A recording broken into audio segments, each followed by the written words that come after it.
고린도 후서. 이 책은 우리가 가진 성경에서 후서 또는 두 번째 서신으로 불리지만 사실 그 속에는 바울이 고린도 교회에 그보다 많은 서신을 보냈다는 단서가 여럿 있습니다. 이전에 바울은 선교 여행을 통해 고린도에 이 예수 공동체를 설립했는데요. 자세한 이야기는 사도행전 18장에 잘 나와 있죠. 그 후 바울은 그곳이 문제를 겪고 있다는 소식을 전해 듣게 됩니다.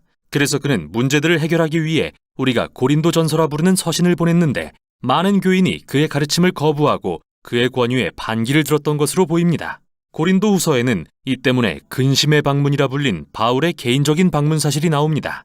그 후 애통한 마음과 많은 눈물로 쓴 서신을 보내기도 했고요.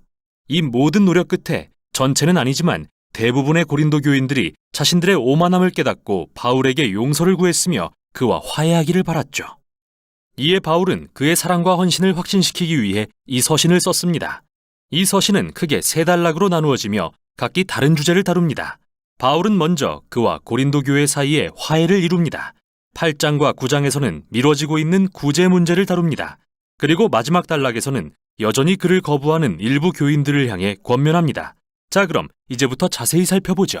바울은 자비와 위로의 하나님을 찬양하며 서신을 시작합니다. 그와 고린도 교회가 분열과 분쟁을 겪는 동안 평안과 격려를 허락하신 하나님께 감사를 드립니다. 그는 일명 근심의 방문 이후 긴장을 늦출 수 없었다는 사실을 인정합니다. 또한 그들을 용서했으며 솔직하고 진실한 관계를 갖고 싶다는 마음을 밝힙니다. 그런데 애초에 그들은 왜 바울을 거절했던 걸까요? 이 서신을 더 읽다 보면 그들이 바울을 지도자로서 인정하지 않았다는 게 드러납니다. 그는 가난했습니다. 육체 노동으로 겨우 생계를 유지했죠. 또한 박해와 고난이 그를 떠나지 않았고 자기 집도 없었습니다. 더욱이 그는 대중연설가로서 그리 훌륭하지 않았습니다. 그래서 그보다 부유하고 인상적인 교회 지도자들을 접한 고린도 교인들은 그 후로 그를 낮추어 보기 시작했습니다. 사실 그를 부끄럽다고 여겼죠. 이에 바울은 먼저 그들이 단지 부와 화려한 언변을 기준으로 이 지도자들을 높이는 것은 예수님에 대한 배신이며 완전히 비뚤어진 가치관을 보여준다고 지적합니다. 바울은 진정한 그리스도인 리더십은 높은 지위나 자기를 드러내는 것이 아니라고 말합니다. 그는 자기 자신과 다른 사도들을 왕이신 예수님께 이끌려 승리의 행진에 참여하는 종들로 묘사합니다. 바울이 할 일은 자신을 높이는 게 아니라 사람들을 높으신 한 분, 예수님께로 인도하는 일입니다. 그러고 나서 바울은 최근 고린도 교인들이 그의 권위와 자격을 입증할 추천서를 요구했음을 암시하는 말을 합니다. 바울에겐 정말 말도 안 되는 소리입니다. 그가 아니면 이 교회는 존재하지도 않았을 테니까요. 그래서 그는 그들이야말로 자신이 참된 지도자라는 증거이자 추천서라고 말하는데요. 그는 재치 있게 예레미야와 에스겔 선지자의 말을 인용해서 하나님의 영이 그들의 마음에 자신에 대해 새 언약의 일꾼으로서 추천서를 써주셨다고 설명하죠. 고린도 교인들은 이 외에 어떤 증거도 필요하지 않습니다. 여기서 바울의 새 언약에 대한 언급은 두 언약에 대한 긴 비교로 이어집니다. 모세를 통해 맺은 하나님과 이스라엘 사이의 옛 언약, 그리고 예수님과 성령을 통해 맺은 하나님과 고린도 교인들 사이의 새 언약이 그것이죠. 시내산에서 받은 옛 언약은 실로 영광스러웠습니다. 모세의 얼굴이 하나님의 영광으로 빛났습니다. 비록 사라질 광채였지만요. 말할 것도 없이 그 언약의 율법은 이스라엘을 진정으로 변화시킬 능력이 없었습니다. 그러나 이에 비해 새 언약은 훨씬 더 영광스럽습니다. 부활하신 예수님은 하나님의 영광의 본체이시며 영원히 살아계시기 때문이죠. 또한 그분의 영이 지금도 사람들을 더욱 신실하게 변화시키고 계십니다. 바로 예수님처럼 말이죠. 놀라운 소식이 아닐 수 없습니다. 과연 누가 하나님의 영광에 참여하고 싶지 않을까요? 그러나 바울은 이어서 십자가의 역설이 어떻게 고린도 교인들의 영광과 성공에 대한 생각을 뒤집어 놓는지 알려줍니다. 결국 예수님이 왕으로서 영광스럽게 높임받으신 건 고난과 십자가형 그리고 죽음을 통해서였습니다. 십자가에서 예수님은 하나님의 구원을 드러내셨고 인류와 하나님의 화해를 위해 세상의 죄를 지고 죽으셨죠. 나아가 십자가는 하나님의 성품, 즉 남의 유익을 위해 자기를 희생하고 고난받는 완전한 사랑을 드러냅니다. 이는 또한 십자가를 닮은 새로운 삶의 방식을 보여줍니다. 바울의 목표는 십자가를 그의 삶과 사역의 본으로 삼는 것이었죠. 비록 그의 사도직이 겸손과 고난과 가난으로 대변되기는 하지만 그건 모두 고린도 교인들을 섬기기 위해서였습니다. 그러므로 그들이 바울의 가난과 고난을 못마땅히 여긴다면 예수님도 그렇게 여기는 게 됩니다. 실제로 바울의 삶의 방식과 리더십은 그가 십자가에 달리시고 부활하신 예수님을 진정으로 대변한다는 증거입니다. 그는 진심으로 고린도 교회와 화해하길 원하지만 그들이 변화되어 이 십자가의 역사를 받아들이는 것이 우선이라고 생각합니다. 열정적인 호소를 마친 바울은 이제 미뤄지고 있는 구제 문제를 다룹니다. 당시 예루살렘의 유대인 그리스도인들은 기근으로 가난에 허덕였습니다. 그래서 바울은 새로 개척한 이방인 중심의 교회들로부터 헌금을 모으던 중이었죠. 그들은 모두 예수 그리스도 안의 연합의 상징으로서 구제 물품을 보냈고 많은 교회가 기쁜 마음으로 참여했습니다. 그러나 바울과 갈등을 겪고 있던 고린도 교회는 모금이 부진한 상태였고 바울이 볼 때 이는 단지 돈의 문제가 아니라 고린도 교인들이 그리스도의 복음으로 변화되지 않았다는 또 다른 신호였습니다. 복음의 본질은 관대함에 대한 것이기 때문이죠. 여러분은 우리 주 예수님의 관대한 은혜를 알고 있습니다. 그리스도께서는 부요하나 여러분들을 위해서 가난하게 되셨습니다. 그것은 그의 가난으로 여러분을 부요하게 하시려는 것입니다. 바울은 금전적 비유를 들어 복음을 이야기하고 있습니다. 예수님은 그분의 영광스러운 명예와 부요를 포기하시고 가난한 종의 모습으로 죽기까지 낮아지셨습니다. 죄와 사망으로 가난해진 자들을 높이시고 하나님의 풍성한 은혜를 통해 부요케 하시기 위해서 말이죠. 그리스도인이 된다는 것은 이 복음을 마음 깊이 새겨서 더욱 관대하게 자신의 삶과 소유를 기꺼이 나누어 남을 돕는 사람으로 변화되는 것을 의미합니다. 마지막 단락에서 바울은 고린도 교회와의 갈등의 주요 원인인 거짓 지도자들, 그가 슈퍼 사도들이라고 비꼬아 부르는 자들의 초점을 맞춥니다. 이들은 고린도로 건너와 자기를 높이면서 바울을 가난하고 실패한 지도자라고 비방하고 다녔죠. 이에 바울은 자랑처럼 들리는 것을 무릅쓰고 말합니다. 저들이 정말 자격을 비교하고 싶은가 보죠? 그는 그들보다 뒤질 게 전혀 없습니다. 히브리 성경 전문가라고요. 바울도 그렇습니다. 그는 다름 아닌 바리새인이었습니다. 즉 성경 전체를 암기했다는 말이죠. 예수님에 대한 뛰어난 지식을 자랑한다고요. 바울은 실제로 부활하신 예수님을 만나 시간을 보냈고 예수님이 계신 하늘에 올라가는 환상도 경험했습니다. 그러나 무엇보다도 바울은 일생을 예수님을 전하는 데 바쳤습니다. 그는 안락과 안정을 포기했고 고린도 교회에 절대 돈을 요구하지 않았습니다. 큰 돈을 요구한 거짓 사도들과는 달리 스스로 생계를 유지했습니다. 하지만 바울은 이러한 업적을 자랑하지 않겠다고 말합니다. 이런 것들은 그리스도인에게 전혀 중요한 게 아니기 때문이죠. 대신 그는 자신의 흠과 약함을 자랑하겠다고 말합니다.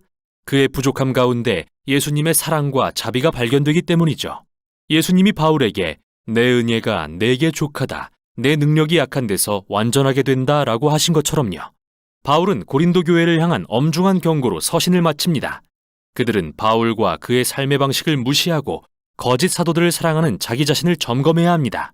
이는 그들이 근본적으로 예수님이 누구신지 이해하지 못하고 있음을 보여줍니다. 바울은 예수님의 변화된 제자답게 살지 못하는 그들을 그분의 사랑 앞에 겸손하도록 다시 한번 초대합니다. 고린도후서는 우리에게 바울의 삶과 그리스도의 십자가의 역사를 들여다볼 수 있는 매우 특별한 창을 제공합니다. 십자가는 우리의 가치관과 세계관에 이의를 제기합니다. 우리는 성공, 교육, 부와 같은 것에 가치를 두지만 하나님은 겸손과 약함에 가치를 두십니다. 그분의 사랑과 능력은 예수님의 고난과 죽음 그리고 부활을 통해 드러났기 때문이죠.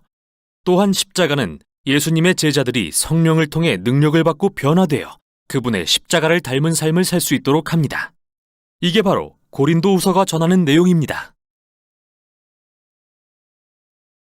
학자들 사이에서는 고린도후서 1장부터 9장 그리고 10장부터 13장과의 상호 통일성 문제가 제기되곤 한다. 즉 어떤 이들은 고린도후서 10장부터 13장이 소위 말하는 바울이 쓴 눈물의 편지로서 시기적으로 볼 때 1장부터 9장보다 앞서서 기록된 편지로서 나중에 9장 뒤에 덧붙여진 것으로 이해하고 있다. 즉 역사비평학자들은 바울이 고린도 교회에 보낸 첫 번째 편지인 고린도 전전서, 그 후에 고린도 전서를 보내고 그 후에 고린도후서 10장부터 13장이 포함된 눈물의 편지를 쓰고 마지막으로 네 번째 편지인 고린도후서 1장부터 9장까지의 기쁨의 편지를 순서대로 보냈다고 믿고 있다. 그러나 일반적으로 적지 않은 복음주의권 학자들의 주장대로 바울이 고린도 교회에 지금은 분실되고 없는 고린도전전서를 가장 먼저 발송했고 그 다음에 디모데를 통해 현재의 고린도전서를 전달했으며 그 후에 고린도 교회의 상황이 더욱 악화된 것을 보고 바울이 직접 방문했지만 실패했으며 그 후 지금은 분실된 서신인 눈물의 편지를 보냈고 마지막으로 현재 우리가 읽고 있는 최종 형태의 고린도후서를 발송한 것으로 이해하고 있다. 고린도후서의 전체 내용에 대한 분석은 학자들마다 조금씩 다르지만 일반적으로 1장 1절부터 11절까지의 서론을 통해 바울은 환난과 하나님의 위로에 대해서 기록하고 있고 그 다음 12절부터 7장 16절까지에서 사도직의 영광에 대한 바울의 변론을, 그리고 8장 1절부터 9장 15절까지 바울은 예루살렘 교회를 위한 헌금 문제에 대해 거론하고 있으며 10장부터 13장 10절까지는 바울의 사도직의 권위 주장, 그리고 마지막 결론으로 구성되어 있다. 고린도후서는 바울의 개인적 서신이라는 특징이 강한 만큼 특히 바울 자신과 관련된 개인적 고백과 간증이 많이 등장하고 있다. 즉 바울은 자신이 당한 고난들을 언급하고 있고 자신의 언변이 시원치 않음도 기록하고 있고 다메섹에서 광주리로 탈출한 사건과 셋째 하늘에 대한 신비로운 체험 및 육체의 가시에 대해서도 언급하고 있다. 그럼에도 불구하고 바울은 모든 고난 가운데 함께 하시는 하나님의 위로와 인내하면서 바라보는 궁극적인 사도로서의 영광을 강조한다. 즉 바울은 모든 고난 가운데에서도 예수 그리스도의 재림으로 인한 종말론적인 육체의 부활과 그 영광을 끊임없이 바라보고 있다. 이러한 궁극적인 소망이야말로 바울을 지탱하게 만들었던 하늘의 능력이라는 의미이다.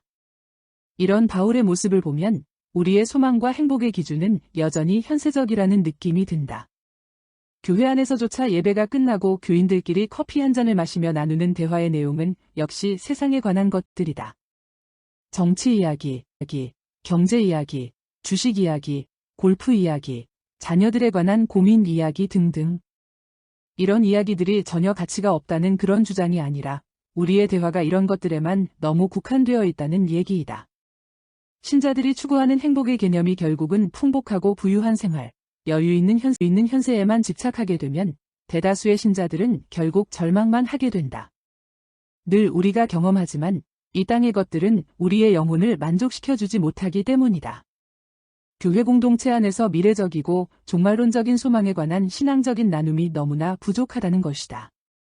천국에 대한 이야기, 사후의 세계에 대한 이야기, 예수님을 어떻게 사랑해야 하는지, 신학과 영성에 관한 이야기, 그리고 오늘을 살아가는 주님 앞에서의 나의 모습에 대한 진솔한 고백과 회개에 대한 나눔을 찾아보기 힘들다는 게 우리의 현실이다. 부활의 소망, 그리스도의 재림에 대한 소망을 가슴에 품고 종교다원주의 사회였던 로마 제국 안에서 복음을 전하기에 자신의 목숨조차도 아끼지 않았던 바울의 고백을 들으면 우리가 소유한 신앙의 뿌리 자체가 너무도 연약하고 부족하다는 생각을 지울 수가 없다.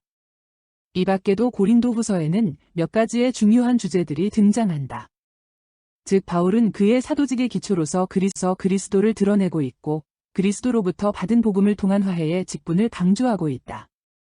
또한 바울은 고린도후서 8장과 9장에 걸쳐 헌금의 신학적 의미를 언급하고 예루살렘 교회의 가난한 이들을 위한 이러한 헌금 행위가 바울의 화해사역의 연장선 상에 있음을 강조한다. 그리고 고린도후서에는 바울의 적대자들에 대한 언급이 자주 등장하고 있다.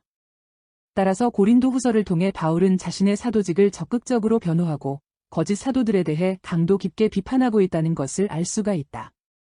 고린도후서에도 거룩한 전쟁 신학적 개념들이 많이 등장하고 있다. 먼저 바울과 동역자들이 당하는 고난의 성격은 복음을 증거하는 과정에 뒤따르는 하나님의 나라와 사탄의 투쟁 사이에서 일어나는 거룩한 전쟁에서의 필연적인 상처와 스티그마라고 할 수가 있다. 사도행전 19장에 기록되어 있는 바울이 살 소망까지 끊어질 정도로 고통을 당했던 아시아에서의 환난이 그 대표적인 사건이다. 즉 신자들이 당하는 환난과 고난은 영적 공격의 한 단면을 보여준다는 의미이다. 이러한 거룩한 전쟁은 복음 증거의 현장에서뿐만 아니라 고린도 교회에서 바울을 공격한 신자들에 대한 용서의 차원에서도 일어난다. 역설적으로 용서하지 못하는 미움과 증오와 분열은 사탄에게 속은 결과이라는 것이다. 그럼에도 불구하고 하나님은 그리스도 안에서 이러한 거룩한 전쟁터에서 궁극적인 승리를 약속하는 분이다. 바울에 따르면 불신자들이 복음을 받아들이지 못하는 것은 그들의 배후에서 역사하는 사탄이 그들의 마음을 미혹해 하여 그리스도의 영광의 빛을 보지 못하게 한 결과이다. 반면에 신자는 영의 눈이 열려서 그 빛을 보는 사람들인 것이다. 따라서 하나님의 나라에 속한 신자들과 사탄의 나라에 속한 불신자들은 영적으로 구분되며 서로 날카로운 대조를 이루고 있다. 또한 바울에 따르면 종말론적으로 신자들이 이미 그리스도 안에서 새로운 피조물이 되었는데 그 이유는 신자들이 복음을 통해 죄의 용서함을 받고 하나님과 화목했고 동시에 하나님의 의가 되었기 때문이다. 그리고 바울은 고린도 교회의 신자들에게 사탄적 권세를 대적하고 복음을 전하기 위한 하나님 나라를 위한 의의 병기들이 될 것을 권면하고 있다. 이러한 병기들은 신자들의 좌우편에 있는 진리전쟁, 트루스 인카운터를 위한 진리의 말씀과 능력 대결, 파워 인카운터를 위한 하나님의 능력이다. 이어서 바울은 하나님의 나라와 사탄적 나라에 속한 서로 다른 개념을 소개하고 있다. 즉, 바울은 불신자와 신자, 의와 불법, 빛과 어두움, 그리스도와 벨리알, 하나님의 성전과 우상, 육과 영의 거룩함과 더러움이라는 서로 대조되는 단어들을 통해 이것을 구체적으로 보여주고 있는 것이다. 또한 바울은 헌금 문제에 대해 언급하면서 헌금은 서로 부족한 것을 채움으로 의의 열매를 맺고 하나님께 영광을 드리는 것이라고 말하는데, 하나님의 영광이야말로 거룩한 전쟁 신학의 궁극적인 목적이기도 하다. 더 나아가 바울은 고린도후서 10장에서 다시 한번 거룩한 전쟁 개념을 언급하고 있다. 신자들이 수행하는 종말론적 거룩한 전쟁은 영적 전쟁의 개념으로서 여기에는 사탄의 견고한 진을 무너뜨리는 하나님의 능력이 수반된다. 이러한 거룩한 전쟁의 대상은 세상적인 사상 철학이며 동시에 하나님을 아는 지식을 대적하여 높아진 것들이다. 그리고 바울에 따르면 거룩한 전쟁은 모든 인본주의적인 생각을 마치 전쟁터에서 포로를 사로잡듯이 사로잡아 그리스도에게 복종하게 만드는 것이다. 마지막 때의 신자들이 수행하는 영적 전쟁은 개인적, 공동체적, 우주적 차원에서 다각도로 발생하고 있으며 지구상의 수많은 영혼들을 천국과 지옥으로 갈라놓는 가장 치열한 우주적 차원의 전쟁이 인간이 소유한 사상과 종교들, 즉 세계관 사이에서 일어나고 있다. 세계관이야말로 인간이 생각하고 움직이는 모든 행동의 배후에 자리 잡고 있는 기초이며 따라서 기독교 세계관과 비기독교 세계관 사이에서는 치열한 영적 전쟁이 일어나고 있는 것이다. 동성애 사상, 종교다원주의, 뉴에이지 등 기독교 복음과 기독교적 가치와 진리를 대적하는 비기독교 세계관이야말로 사탄의 견고한 진에 해당하는 것이다. 신자들 내면 안에서도 이러한 갈등은 항상 일어나고 있다. 고린도후서 11장에서 바울은 그의 대적자들인 거짓 사도들에 대해 강도 높은 비판을 제기하고 있다. 바울에 따르면 그들의 배후에는 광명의 천사, 던 에인젤 오브 라이트로 가장한 사탄이 자리 잡고 있다. 즉 고린도 교회 안에서 사탄의 종들인 어리석은 자들이 다른 예수, 다른 영, 다른 복음을 통해 예수 그리스도의 거룩한 신부들인 참된 신자들을 미혹하고 있는데 바울을 그러한 사실을 엄중히 경고하고 있는 것이다. 바울은 고린도후서 12장을 통해 자신이 경험한 셋째 하늘에 대한 환상과 계시를 언급하고 있다. 셋째 하늘은 하나님의 보좌를 의미하며 구약이나 요한계시록 4장과 5장에 언급된 하늘 보좌 즉 종말론적인 거룩한 전쟁이 결정되고 집행되는 전쟁 상황실 제2오어룸에 해당한다.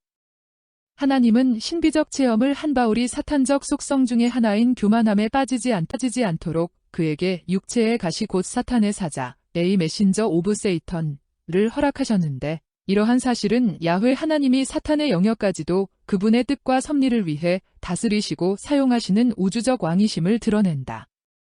우리는 바울의 약함이 그리스도 안에서 곧 강함과 능력이 되는 역설적 진리가 됨을 주목할 필요가 있다. 따라서 바울의 복음 사역을 통해 수많은 표적과 기사와 능력이 나타났다. 이러한 하나님의 능력은 구약에서는 야훼께서 수행하시는 거룩한 전쟁의 강력한 도구였으며 신약에서는 그리스도의 나라를 위해 성령께서 행하시는 종말론적 거룩한 전쟁의 도구로 다시 나타난 것이라고 해석할 수가 있다.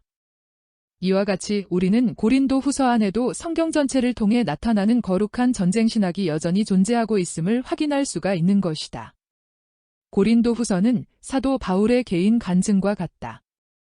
우리는 고린도 후서를 통해 사도 바울의 인간적이고 고뇌에 찬 진솔한 그의 고백을 듣게 된다. 1세기를 하나님의 나라를 위해 그리스도를 위해 불꽃처럼 살다간 위대한 사도의 편지를 통해 역설적으로 이 마지막 때를 어떻게 살아야 하는지 바울을 통해 주시는 성령의 음성을 듣게 되는 것이다.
주